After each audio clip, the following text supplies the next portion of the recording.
नीलमपुर एक छोटा सा गांव जो हर सुबह सूरज की पहली किरण से जगता है। खेतों में ओस की बूंदें चमकती हैं। हर चीज में शांति है, लेकिन उस शांति के पीछे छिपा है एक पुराना रहस्य जो आज तक किसी को नहीं पता। इसी गांव में रहती है एक लड़की आर्या। वो बाकी बच्चों की तरह नहीं थी। खेल कूद से ज्यादा उसे कहानियों और रहस्यों में दिलचस्पी थी। हर रोज वो गांव के सबसे पुराने बरगद के पेड़ के नीचे बैठती और किताबों में खो जाती। एक दिन जब हवा कुछ अलग सी थी और पेड़ की शाखाएं जैसे कुछ कह रही थीं, आर्या को जमीन में एक अजीब सी चमक दिखाई दी।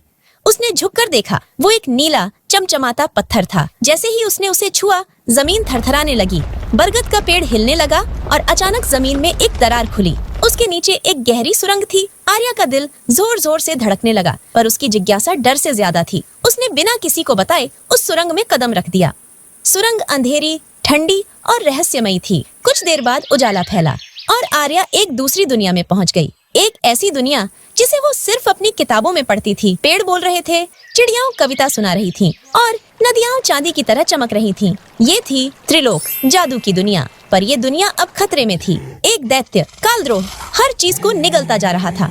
वो अंधकार से बना था और जहाँ भी जाता जीवन खत्म हो जाता। त्रिलोक की रानी ने आर्या को बुलाया और कहा, सिर्फ एक इंसान का दिल जिसमें निडरता और सच्चाई हो, वही कालद्रोह को हरा सकता है। आर्या को 3 परीक्षाएं देनी थीं। पहली, भ्रम का जंगल। वहाँ सब कुछ नकली था। आवाजें, चेहरे, रास्ते, यहाँ तक कि खुद आर्या की भी एक परछाई उसे गुमराह करने लगी। लेकिन उसकी सच्चाई ने उसे सही रास्ता दिखाया। दूसरी परीक्षा थी शून्य का झरना। यहाँ डर रूप ले लेता था। उसके सामने उसके सबसे गहरे डर आए, अकेलापन, असफलता और खो जाना। लेकिन आर्या ने आंखों में आंखें डालकर कहा, मैं डरी नहीं हूँ, और वो डर चूर चूर हो गया। तीसरी और अंतिम परीक्षा थी आत्मदर्पण। एक बड़ा शीशा जिसमें आर्या को खुद को देखना था, अपनी कमियां, अपनी गलतियां और अपनी असुरक्षाएं। यह परीक्षा सबसे कठिन थी, पर उसने खुद को स्वीकार किया और तभी शीशा गायब हो गया। उसके हाथ में अब थी नीलम तलवार। कालद्रोह अब उसके सामने था, एक विशाल अंधकार से भरा दैत्य।